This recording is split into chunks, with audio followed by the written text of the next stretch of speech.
Bonjour à tous pour cette analyse DAX. Donc je n'ai pas fait, j'ai pas pu faire d'analyse ce week-end car j'étais absent. Voilà, donc du coup je fais une petite mise à jour là aujourd'hui, donc mardi en milieu de semaine. Voilà, parce que la configuration est intéressante et les plans envisagés se déroulent parfaitement. Donc voilà, donc je faisais juste une petite mise à jour. Donc il va être assez rapide puisque fondamentalement rien n'a changé par rapport à la semaine dernière. Donc en mensuel, on voit bien qu'on est toujours très haussier. Donc voilà, des belles bougies mensuelles, donc bien vertes. À chaque fois, on casse les plus hauts en clôture. Là, toujours, on casse les plus hauts, on casse les plus hauts. Là, on n'a pas encore clôturé, on est le 21, mais on casse les plus hauts. Donc très nettement haussier. En hebdomadaire, et bien c'est pareil, haussier, toutes les semaines, allez hop, on clôture plus haut que la semaine précédente, donc on est vraiment avec une loi de dos haussière bien marquée. Il y avait cette bougie, donc cette bougie témoin ici en hebdo, donc qui a contenu les cours un petit moment, qui a été cassée la semaine dernière, dont on avait parlé. Et puis le niveau des 884, des 12 884 dont j'ai parlé depuis longtemps, voilà, bon, donc a donc enfin été cassé en clôture. On est revenu le tester ici avant de repartir à la hausse. Donc pour l'instant, mon biais toujours haussier. Ça n'a pas changé depuis le mois de mars. Donc en journalier, on peut voir effectivement que on a donc travaillé, ça c'était la semaine dernière, donc on a donc travaillé les 12 884, on les a cassés, on a un petit peu hésité dessus, avant de franchement les casser, les retester et repartir. Donc là, les prix aujourd'hui se sont arrêtés. J'ai pas de niveau, moi qui correspond, c'est sur les 13 300, donc un nombre rond. Voilà, moi j'ai pas de niveau particulier, mais on peut voir quand même que la droite de tendance qui, qui vient quand même d'assez bas, eh bien, est toujours pour l'instant parfaitement respectée. On n'a aucune clôture en dessous en journalier, quelques petites incursions, mais aucune clôture. Donc en journalier, ben, on est haussier toujours, en clôture plus haut que les plus hauts de la veille. Là aujourd'hui, on est plus haut encore que les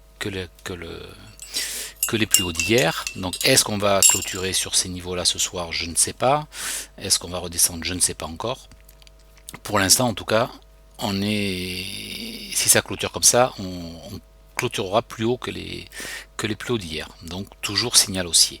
Alors on a une mèche haute, comme je dis souvent, pour moi c'est pas, alors on pourrait l'assimiler effectivement à une étoile du soir, mais pour moi c'est pas nécessairement baissier, ça ne sera baissier que si c'est confirmé par une bougie rouge derrière et que l'on ouvre plus bas, mais pour moi ça également, ça peut être une brèche qui est donnée dans les prix, donc une première tentative de pousser à la hausse qui pour l'instant a été repoussée par les vendeurs, mais qui n'exclut pas du tout que les acheteurs fassent une deuxième ou une troisième tentative.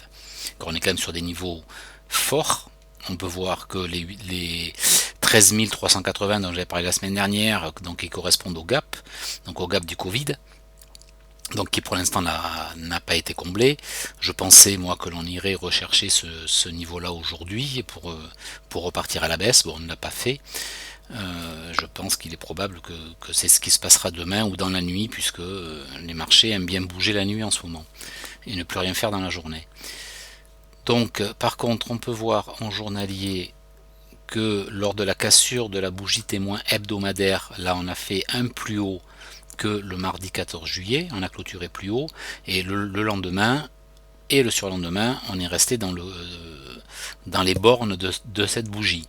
Donc selon la règle des bougies témoins, pour moi on peut attribuer une bougie témoin, on peut définir cette bougie-là, la bougie du 15 juillet, comme bougie témoin. Bon, je ne sais pas si elle sera très très utile, mais bon, c'est une bougie témoin sur le niveau des 884, donc je préfère la noter. Donc en tout cas, on peut voir que le niveau a été cassé, le niveau des 884, le vendredi dernier. puis que on est revenu tester les niveaux et tester le bas de presque le bas de la bougie témoin. Enfin, on s'est arrêté sur le bas de cette bougie là du 16 juillet. Ici, il n'y avait pas suffisamment de force baissière pour aller vraiment chercher le bas de la bougie témoin, mais également voilà, on a fait une petite incursion sous l'oblique, et l'oblique qui a toujours bien tenu et qui a renvoyé les prix vers le haut avec un joli pin bar.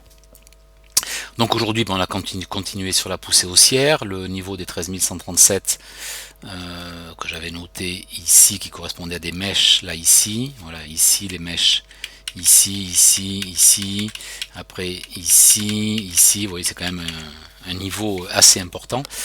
Donc lui il a été explosé.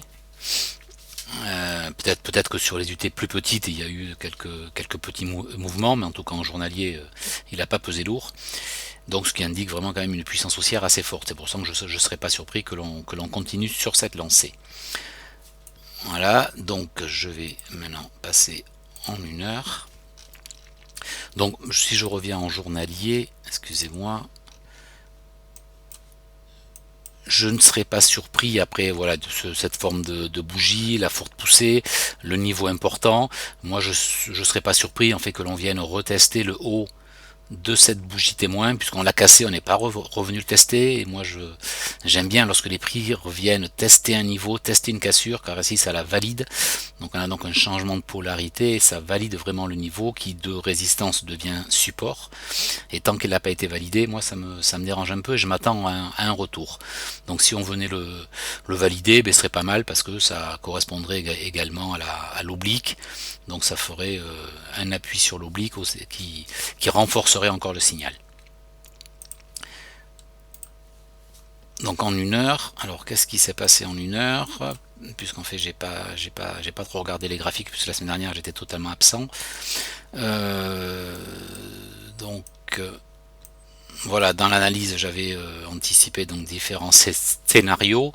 Donc un pullback, je crois qu'on était par là lundi, donc j'ai fait l'analyse ici, oui, on était ici, donc tout ce qui est à droite donc de mon curseur n'existait pas encore. Et donc j'avais anticipé un scénario avec un pullback sur le niveau des 660. On a eu un 6 milli touchette sur les 660 pour repartir. Et ensuite un pullback sur les niveaux des 12 600 qui correspondait également à l'oblique. Et donc c'est bien ce qui s'est passé. Donc l'oblique a bien contenu les prix. On a un petit peu latéralisé. Bon, en même temps c'était en pleine nuit, donc c'est un peu normal.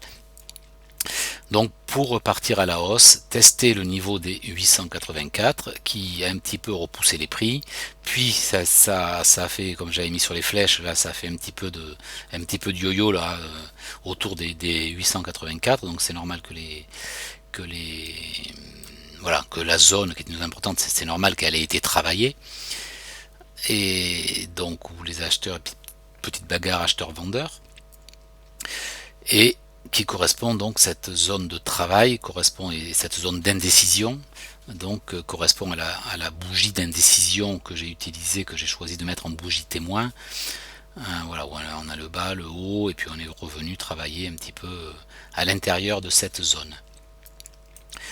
Et donc finalement, donc on a bien cassé cette bougie témoin, on avait des beaux signaux là sur l'oblique. Donc on a cassé donc cette bougie témoin et aujourd'hui les prix se sont bien envolés. Alors on a un pullback, donc comme je disais j'aimerais bien avoir un pullback, moi que ça vienne retravailler cette zone là, donc ici là, cette zone-ci, on va le mettre d'une autre couleur par exemple, voilà. Donc j'aimerais bien voilà que l'on revienne retravailler cette zone-ci et qui correspond également au FIBO. Ce serait donc un retracement de 61% donc de la hausse que l'on a eu aujourd'hui, et donc ça correspondrait parfaitement au haut de la bougie témoin. On voit que le 61 il est vraiment sur les 13 000, donc ce serait pour moi vraiment un regroupement d'informations qui serait tout à fait pertinent. Voilà, peut-être ici que l'on aura quelques petits, j'arrive pas. Voilà, peut-être que ça va zouzoter un petit peu. Donc pour revenir par là, hop, et repartir. Moi, c'est mon scénario que je privilégie. Alors je le privilégie pourquoi? Donc parce qu'on a cassé ce niveau ici, le niveau des 13 000, et on n'est pas revenu le tester. Donc comme je dis, moi ça me dérange beaucoup que l'on ne soit pas revenu le tester pour le valider. Donc dans la logique, je pense que l'on devrait revenir le tester. En tout cas, moi, c'est la zone que je paierai. Je pense que je n'achèterai pas avant cette zone-là. Au moins, voilà, entre les 13 060 et 13 000. Donc la zone 50% de Fibo et 61.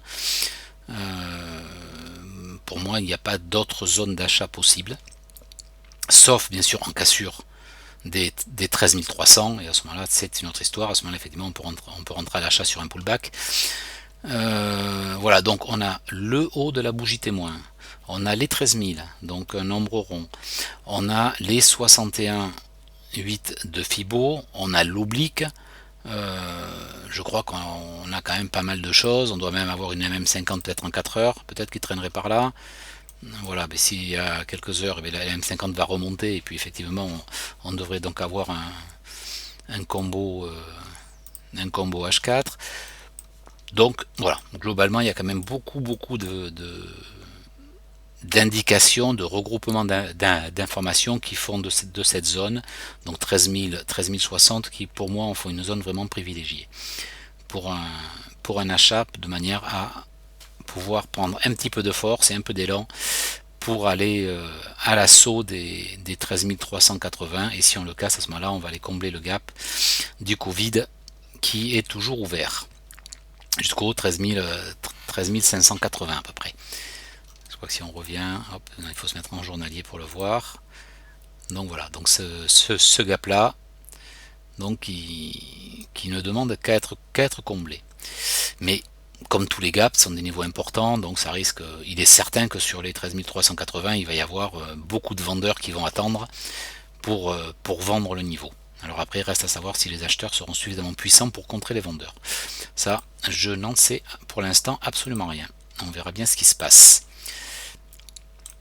Donc voilà, donc pour moi mes scénarios donc pour la fin de semaine seraient donc un retour sur les 13 000 pour aller chercher les 380 et voir à peu près ce qui se passe, voir si on continue ou si on ne continue pas. Peut-être une petite vente sur les 13 380, on verra selon ce qui se... Si j'ai des signaux de vente sur des UT un tout petit peu longues, genre au moins M15. Voilà, mais je vais arrêter là puisque c'était juste une petite mise à jour. Donc j'espère que cela vous intéresse et n'hésitez pas à laisser des commentaires ou à poser vos questions. Merci et bon trading, au revoir.